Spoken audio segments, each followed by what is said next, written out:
Sa muli po mga kapatid at kaibigan, binabati ko kayo ng isang mapagpalang gabi. Nawa ay nasa mabuti kayong kalagayan sa ilalim ng pamamahala at pag-iingat ng ating Diyos na lumikha, ang ating Panginoong Hesus. Pagpalain nawa tayo sa ating patuloy na pagsubaybay, pakikinig po sa ating evening talk nang nagdi-discuss ng mga mahalagang topic na may kaugnayan po sa pang-araw-araw nating mga buhay. Ang atin pong episode ngayon ay mayroong pamagat na How to Test Your Faith. Paano ba subukin ang iyong pananampalataya? Kahapon ay na-discuss natin ang tungkol sa punishment sa kasalanan kapag ito ay intentional na ginagawa. Napakahirap po pagka ang kasalanan, alam mo ng kasalanan, inuulit-ulit at gagawin mo. Talagang mayroong punishment yan. At ngayon naman, ang tatalakayin natin, in connection po sa patuloy na pagmimisyon ng mga apostol, pagmimisyon na kasama ang kapangyarihang pangako galing sa taas. Ito, bagamat mayroong kapangyarihan, subalit mayroong pagsubok, mayroong testing sa kanilang stand bilang mga mananampalataya at bilang mga lingkod ng Diyos. How to test? Papansinin natin, habang sila ay nangangaral, muli dinampot sila. Dinampot sila ng mga persecutors. At nang dinampot sila, iniharap sila sa tinatawag na Sinadrin. Ang Sinadrin po ayon sa mga pag-aaral, ito po ay binubuo ng mga matatanda, mga pinuno na inaabot ng 70 katao. Parang isang malaking council na may kapangyarihan sa isang bayan na magpatupad ng isang batas at mag-screen, mag-interrogate ng sino mang gusto nilang usisain. Iniharap sa Sinadrin ang mga apostol. At ang sabi ng council na ito, first testing, ito po ang first testing, na nasa harapan na ng Sinadrin, itong mga apostol. Ito ang sabi, "Don't we tell you, never again teach in this name." O, di ba, binalaan namin kayo na wag na kayong magtuturo ng tungkol sa pangalang ito. Anong pangalan? Pangalan ng Panginoong Hesus. Yan po'y nasa mga Gawa, chapter 5, verse 27 and 28. Hindi ba binalaan na namin kayo? Palalayain namin kayo nung una, pero hindi na kayo mangangaral pang muli. At alam naman natin yung sagot ng mga apostol. Okay, ito. The answer of the apostles against this testing and accusation and persecution. Pinaghalo-halo na po yung kalagayan nila. Nasa ilalim na naman sila ngayon ng testing, accusation, persecution, manipulation. Talagang hinuhold sila, pinipiga sila, at sinasabing, wag na kayong mangaral. Di ba ang bili namin sa inyo? Wag na kayong mangangaral tungkol sa pangalang yang Hesukristo na yan. Pero, ito ngayon ang sagot ng mga apostols. Laban or counter dito po sa pag-uusig at pangpipiga ng mga persecutors. Ito ang sagot. They explain their mission. Acts chapter 5 verse 29 to 32. We must obey God rather than human authority. Malinaw po ang kanilang platform, mga kapatid at kaibigan. Malinaw ang kanilang platform, malinaw ang kanilang misyon, malinaw ang kanilang isasagot, malinaw po ang kanilang layunin. Kilala nila ang nag-utos sa kanila.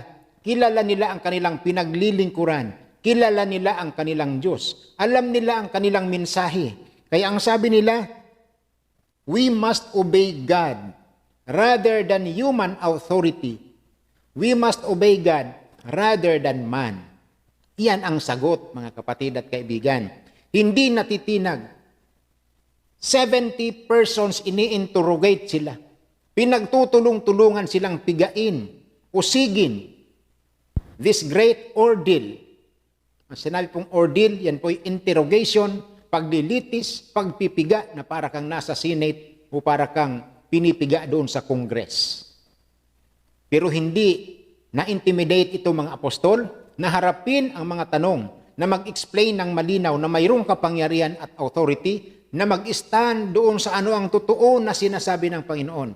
We must obey God rather than human authority. Why? Kasi kilala nila kung sino ang nag-utos sa kanila. Ang bilin ng Panginoong Hesus sa Acts chapter 1,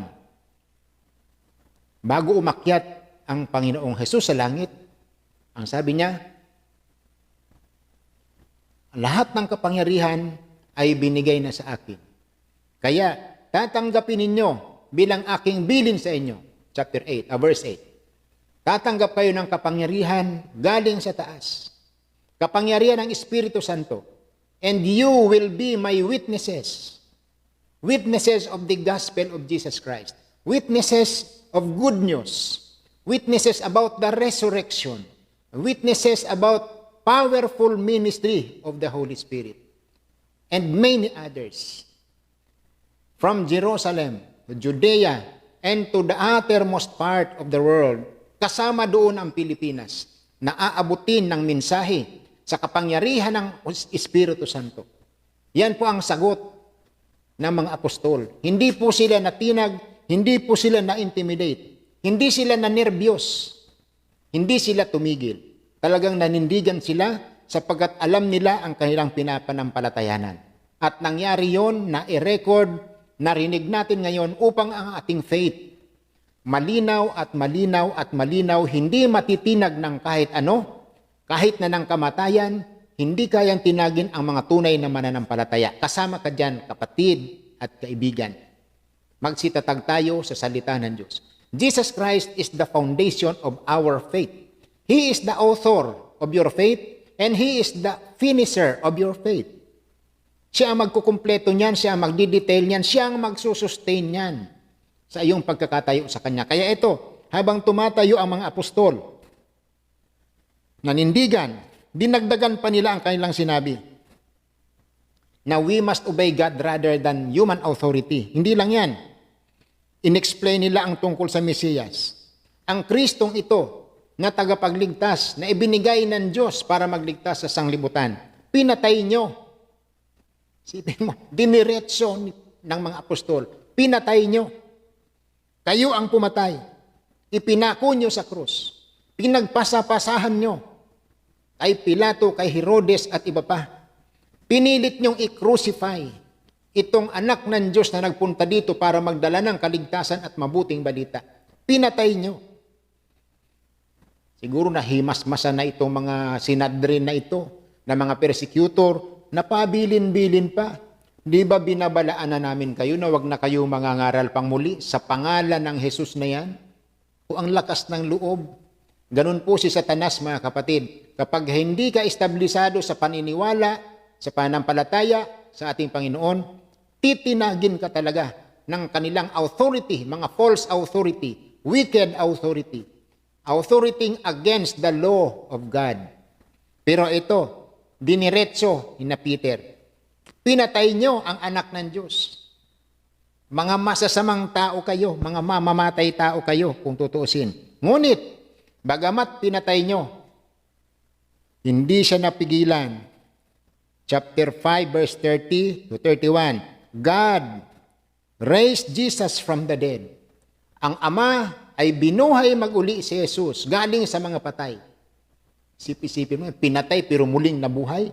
Sino ba ang makakakontra at makakalaban diyan sa ganyan? Walang kamatayan, nabubuhay.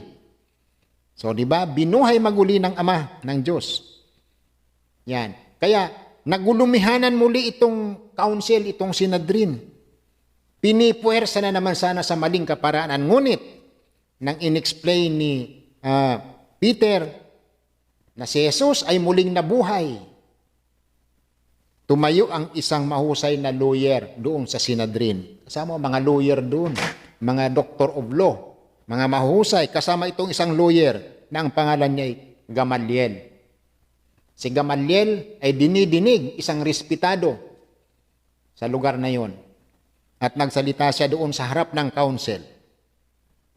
Ang sabi nitong mataas na katungkulang abogado na ito, respetado siya, ng mga Parisiyo, siya po ay iginagalang at pinapakinggan. Ang sabi dito ni Gamaliel, for a conclusion of our issue against these apostles, Gamaliel says, Leave these men alone. If they are teaching and doing these things merely on their own, it will soon be overthrown. But if it is of God, you will not be able to stop them. Ang ganda ng counsel ni Gamaliel, mga kapatid at kaibigan. Kasama siya doon sa 70 na mga nag-i-interrogate, pero siya na magitan. Kinilos ng Diyos ng kapangyarihan si Gamaliel upang mag-intervene, upang mamagitan, upang siya ay magbigay ng pabor dito sa kanilang ini-interrogate, sa kanilang pinipersecute. Na binabalaan niya ang Sinadrin, ang council, na ang sabi ni Gamaliel, hayaan na lang natin sila. Hayaan na lang natin sila. Ibig sabihin, huwag nyo na silang siilin pa.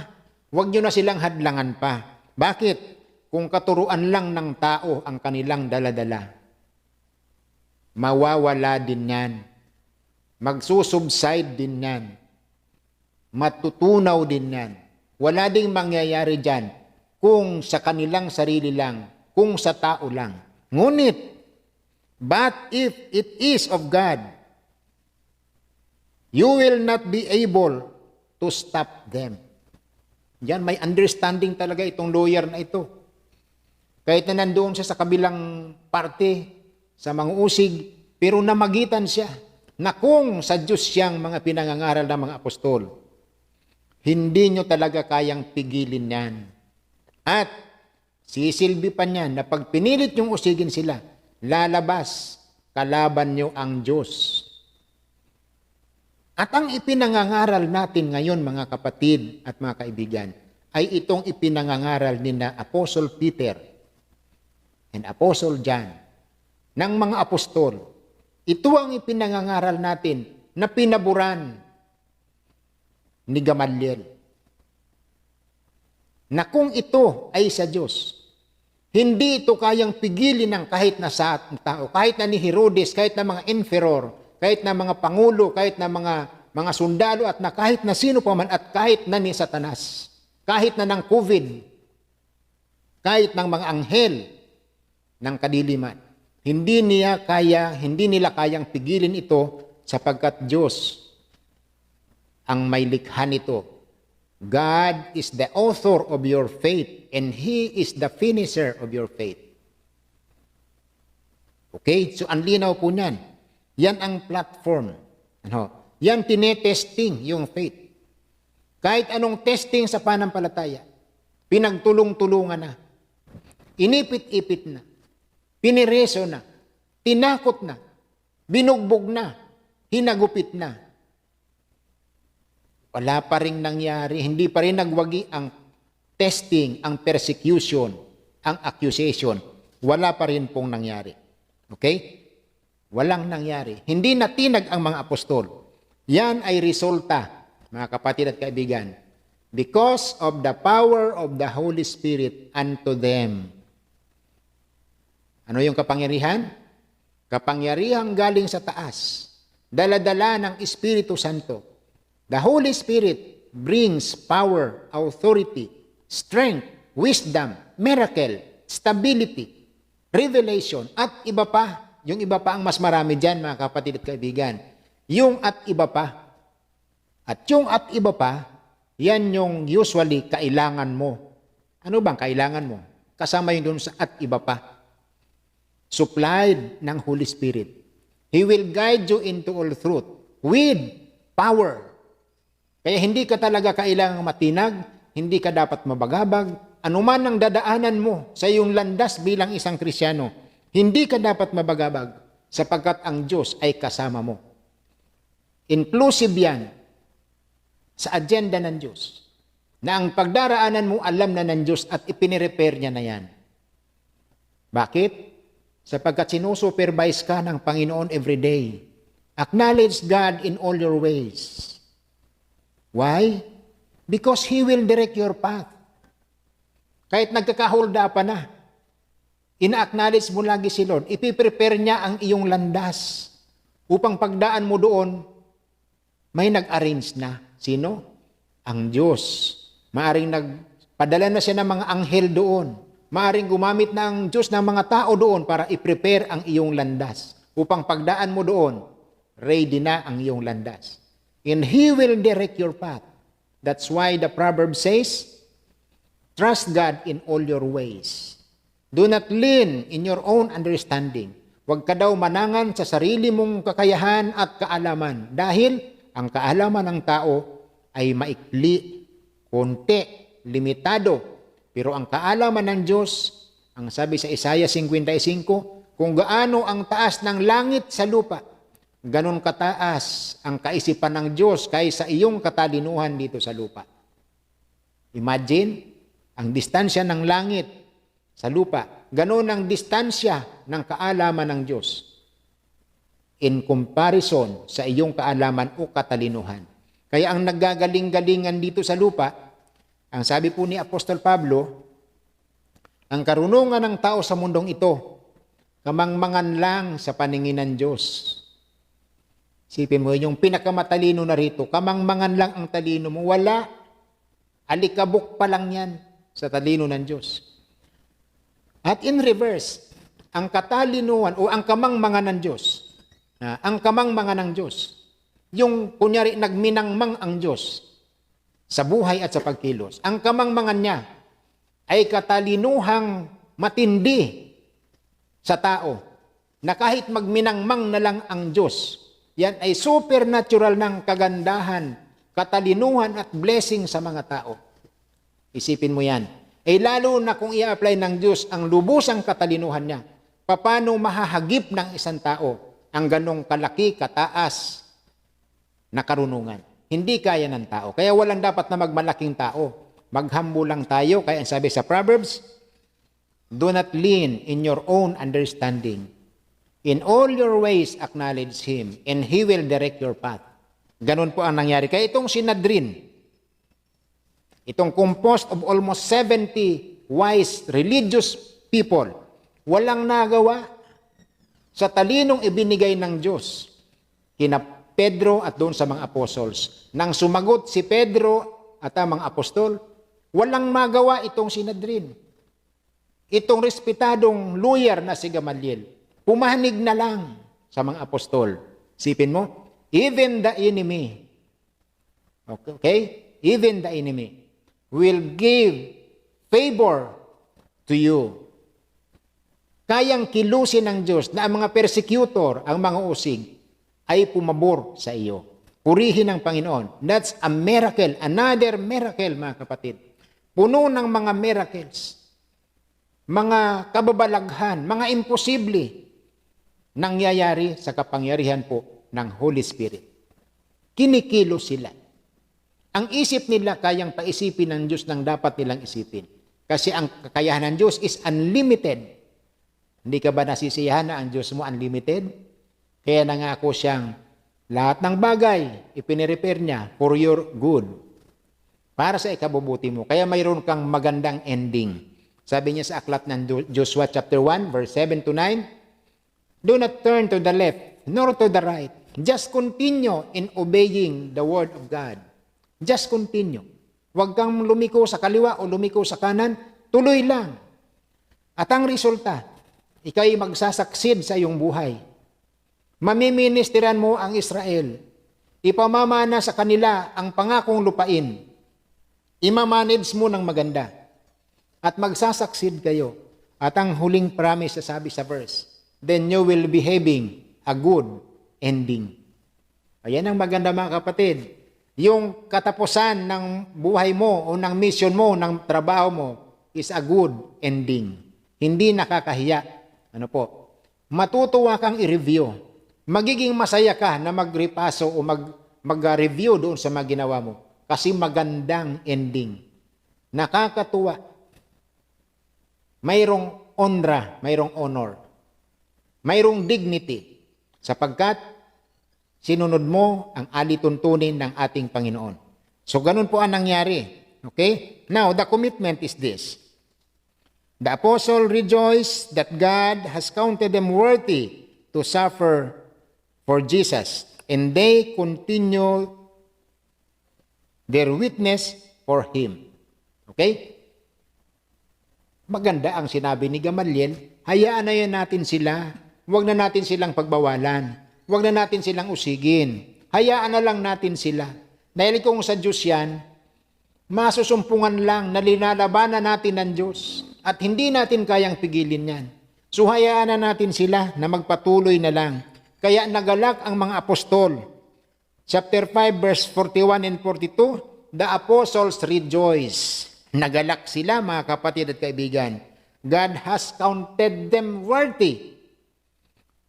Karapat dapat sila sa harapan ng Diyos. Nagalak ang Diyos sa kanila. Kinasihan sila ng Diyos. At nagpatuloy sila sa pag-witness, sa pag-share ng Word of God. Nagpatuloy sila nag-perform ng mga signs and wonders. Maraming kababalaghan, maraming himala, maraming pagpapagaling, maraming mga mighty works na nagmanifest dahil po sa kailang pagsunod sa Panginoon. Mga karaniwang tao, mga taong hindi matataas ang kanilang mga educational attainment. Wala silang mga DDD, maliban lang kay Dr. Lucas. Maliban lang kay Matthew. Siguro si Matthew, CPA. Pero yung mga iba, alam mo yung mga apostol, iba-iba lang ang kanilang mga educational attainment. Mayroong mataas, may katamtaman, may mababa. Ganon. Bakit? Para abutin nila yung mataas, yung katamtaman at yung mababa. Kaya yung kanilang category, may mataas, may katamtaman, may mababa. Ang society naman, composed din ng ganon. May mataas, may katamtaman, may mababa. Tawag doon, mayroong elite, mayroong middle, mayroong grassroots. Ganon ang level ng mga apostol. Okay talaga ang Diyos mag-prepare. At nang tuloy-tuloy sila sa kanilang ministry, rejoicing, na testing ang kanilang faith. At nasumpungang worthy, karapat dapat, maayos. Yan po ang conclusion ng kailang ministry ito sa Acts chapter 5. Naging maganda ang destination, nagpatuloy, hindi napigilan at lalong dumami ang mga alagad ni Kristo. Alagad nino? Ni Kristo. Hindi alagad ni Pablo, hindi alagad ni Juan, hindi relihiyo ni Pablo, hindi relihiyo ni Juan, hindi relihiyo ni Pablo o ni Pedro o ni Andres o ni Numan. Unlike ngayon, ang hinahanap mga relihiyon, hanapin natin si Jesus Christ. He is the Savior of the world. He was the one na na-crucified sa krus para sa iyo. Walang apostol na na-crucify para sa iyo. Si Jesus Christ lang ang na-crucify to save us from sin. Walang iba mga kapatid. Tinesting ang mga apostol, hindi natinag. Ikaw at ako, dapat ganon. Yan ang gusto ng Diyos. Mga kapatid at kaibigan, anuman ang pagdaanan natin, get ready. But sure, magwawagi ka. Testingin ka man, you are worthy. Like Peter and John and the other apostles. Bakit? Andyan ang kapangyarihan ng Diyos. And Jesus Christ, nag-promise siya, I will never leave you nor forsake you. God will always with you. Mag-pray tayo. Salamat muli aming Diyos sa katapatan mo. Tinesting ang faith ng mga apostles. Hinadlangan, actual hindrances. Maraming tao, mga mahusay, matatalino, pero hindi sila nahadlangan sapagkat ang paghadlang ng mga taong ito contrary sa iyong layunin. Kaya hindi mo sila pinayagan. Upang maging example ito na ngayon, anuman ang pagdaanan namin, hindi rin po kami matitinag. Magtutuloy-tuloy din po kami na i-accomplish ang iyong misyon na pinaubaya mo, na iyong inahabilin sa bawat isa sa amin. Kaya pagpalain niyo po kami mga nakikinig at sumusubaybay gabi-gabi, na kami po ay makapulot ng mga mahalagang mensahe at katotohanan dito sa iyong mga salita. Dahil ang salitang ito is profitable for teaching, for correction, for reproof, for strengthening, upang kami maging matatag at karapat-dapat sa iyo at kami magkaroon ng mga bunga sa paglilingkod. Panginoon, maraming salamat. Pagpalain mo ang lahat ng mga panalangin ng lahat na nanunood, nakikinig ngayon. Alam naming maraming mga kahilingan, maraming mga panalangin. I-contextualize mo po, Panginoon, kung ano ang prayer nila, tatanggapin nila ang kasagutan galing sa iyo. Ano man ang kailangan nila, tatanggapin nila ang kasagutan galing sa iyo. Kaya mong gumamit ng iba't ibang mga kaparaanan Pwede kang gumamit ng mga tao, o gumamit ng mga anghel, gumamit ng nature, gumamit ng sariling kakayahan through talents ng mga nagpipray, at iba pa. At higit sa lahat, mayroon kang supernatural intervention sa sino mang nananalig sa iyo. Pwedeng miraculous, pwedeng supernatural, pwedeng natural lang. Ano mang kailangan, ang mahalaga, matugunan ang pangailangan. At ang lahat para sa iyong kapurihan. Thank you, Lord. Bless us. In your holy name alone, Jesus Christ. Amen. Pagpalain ng Diyos ang mga pakikinig. At muli, magkita-kita tayo sa sunod na episode. Malapit nang ang second batch ng Every Home for Christ, Be a Better Dad. Get ready. I-priority po natin yan. Sasabihin ko sa inyo kung kailan ang second batch. Ano po, mag-ready lang po yung mga daddy. Pwede namang mag-join dyan ang mga misis. Pwede namang makinig. Libre naman yan. At talagang para po sa inyo yan. Okay. So, bukas, mayroon tayong isa na namang magandang episode. This is about deacons. Yan. Tungkol sa mga deacons. Ano ba yung mga deacons? Anong kahalagahan yan? Etc. Abangan po natin mga kapatid ang sunod na episode natin dito sa about mga deacons. God bless you all. Magandang gabi po. Purihin ang Panginoon at pagpalain tayong lahat. Na maranasan ang buhay na kasiyasiya, puno ng pag-asa at kapayapaan, well, sinasabi ko sa iyo, tanggapin mo si Kristo sa buhay mo para maranasan mo ang kanyang mga pangako sa kanyang salita. So we have 3 guides. ABC of salvation. Letter A, admit that you are a sinner. Na hindi natin kayang iligtas ang ating sarili sa ating mga kasalanan na gawa. Letter B, believe that Jesus was died on the cross, and on the third day He rose again to prove that He is the only Savior and the Messiah. And letter C, commit your life to Jesus. Commit your whole life, yung ngayon na meron ka at yung future na meron ka. I-commit natin kay Lord. So if you are willing to accept Jesus as Lord and your Savior of your life, I invite you to pray this prayer with me. Nalangin tayo. God our Father, I thank you for the life you have given me. Tinatanggap ko, Panginoon, na ako ay makasalanan. Inaamin ko na hindi ko kayang iligtas ang aking sarili sa anumang klaseng kaparaanan. Ako ay naniniwala na ang iyong anak na si Jesus, sa pamagitan ng iyong pagmamahal upang kami ay maligtas, ay pinadala mo. Siya ay nanamatay, ngunit muling nabuhay. Ito ay patunay na siya ang aming tagapagligtas. At sa oras na ito, we commit our life to you. Gamitin mo ang buhay na ito upang mas lalo, Panginoon, na mapapurihan ang iyong pangalan. Iparanas mo sa amin ang kapayapaan, ang kasagutan sa lahat ng aming mga pangangailangan, deepest needs of our hearts, Lord. May we find our purpose in you, Jesus. This is our prayer. In Jesus' name, Amen. So, welcome sa bagong buhay na meron ka kay Kristo. God bless you all and have a good day. Good night.